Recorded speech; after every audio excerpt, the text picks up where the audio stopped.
everybody to keep us in your prayers. Long live Winchie. I love you, baby girl.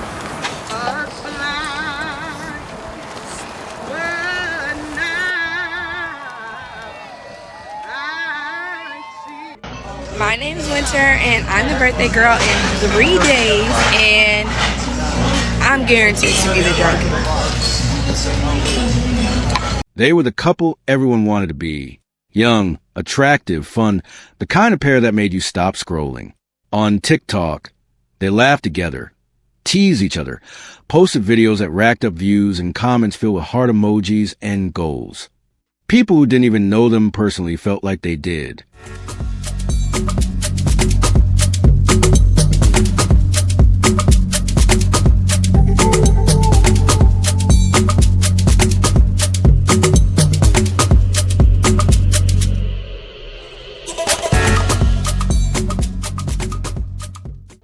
Who was interested first?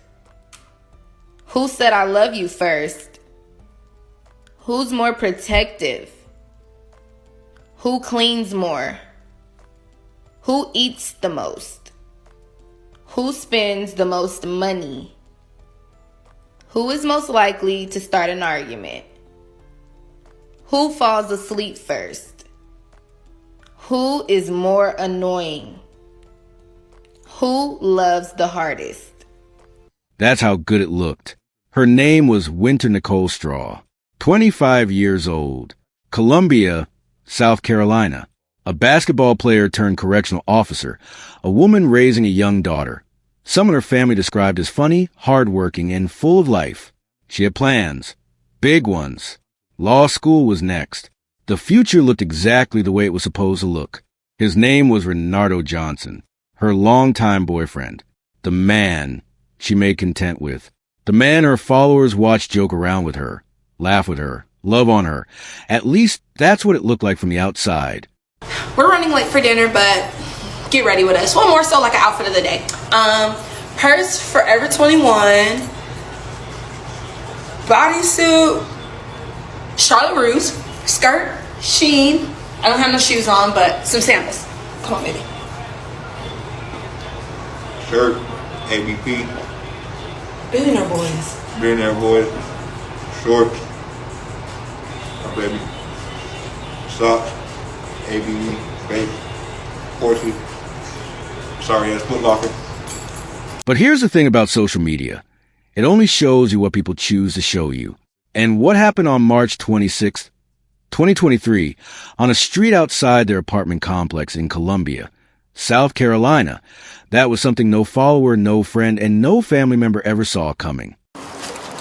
Amazing grace. When people think of Winter, I wouldn't think of just a sweet, innocent girl who was out here trying to make her mom proud, make her family proud, and just to do what she loved most. I'm the baby of my family, and so she was my little sister, and so it just hurt me so bad because I wish I was there for her. I wish I was right down the street. I just wish she would have called. The love, but now Before we get into what happened that night, if you've ever followed a couple online and later found out things were nothing like they seemed, drop a comment below.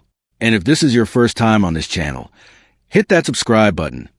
We cover stories that mainstream media doesn't always give the attention they deserve. What unfolded that evening would leave an entire community shattered. A little girl without her mother and thousands of online followers asking one question. How did no one see this coming? Stay with me. Well, tonight, a woman's family is grieving following a deadly domestic violence situation. Richland deputies responded to an apartment on Mallet Hill Road last night to calls of a woman who we now know as Winter Straw. The suspect in an hours-long standoff last night in Northeast Columbia has died. The incident started around 6 o'clock last night near the 700 block of Mallet Hill Road. Deputies say a woman was shot and killed right outside an apartment complex there. Investigators say the suspect barricaded himself inside an apartment for over 3 hours. Around 9 o'clock last night, authorities say the suspect stopped speaking with them, and moments later they heard what they suspected to be gunfire from inside that apartment. They found the suspect with a gunshot wound to the upper body. We're being told that he died this morning. The family is still in shock. The mother of 25-year-old Winter Straw tells me her older sister witnessed her death, and that is not how they want her to be remembered. From now on, they want people to remember her for the legacy she leaves behind. Family and friends getting together Monday at the scene where 25-year-old Winter Straw lost her life Sunday night. There was no warning signs, which is the hard part about it. She was just a beautiful spirit that, didn't deserve nothing. According to deputies, Straw was shot and killed outside the Carrington Place at Wildwood apartment homes by a man deputies say she had a romantic relationship with. The man shot and killed himself after barricading himself in an apartment for hours. A family and community of friends devastated by her death. A rising star. If you met her, you loved her. And if you never met her, you wish you had. Straw's family says she went to Columbia High School and played basketball at Allen University before graduating. She was also a member of the Delta Sigma Theta sorority and was loved by friends and coaches. She helped us win our first championship at Allen. On the women's side, first championship they ever won. And she was part of that team, and she was a big part of that team. She ain't like nobody calling her the baby because she had it, she held it. So Straw worked at the Department of Corrections as a mental health officer, and her mother said she was planning to go to law school. This is a shame that these girls and these babies and these kids, these mothers, we have to grieve because somebody decided they wanted to take God into their hands. It's just too much.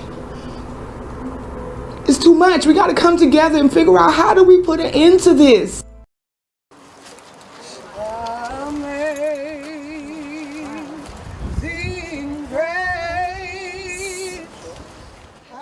When people think of Winter, I wouldn't think of just a sweet, innocent girl who was out here trying to make her mom proud, make her family proud, and just to do what she loved most. I'm the baby of my family, and so she was my little sister, and so it just hurt me so bad because I wish I was there for her. I wish I was right down the street. I just wish she would have called. But now I just want everybody to keep us in your prayers. Long live Winchie. I love you, baby girl.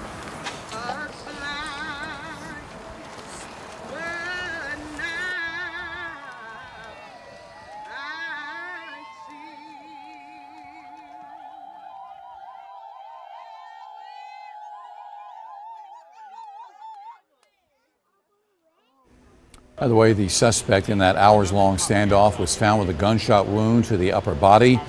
Deputies say he died from his self-inflicted gunshot wounds around 11 o'clock or so earlier today.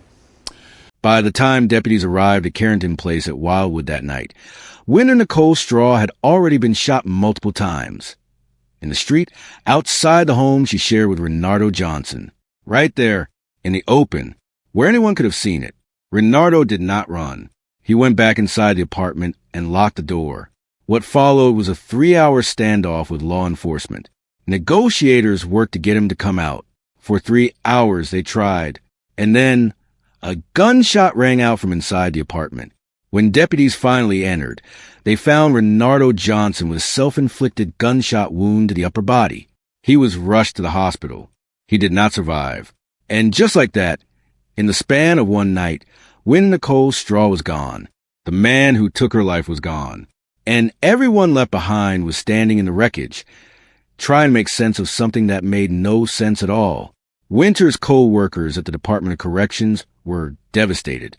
The people who worked alongside her every single day, people who knew her not as a TikTok personality, but as a real woman showing up, doing hard work, holding it together. They could not reconcile the woman they knew with the way her life ended.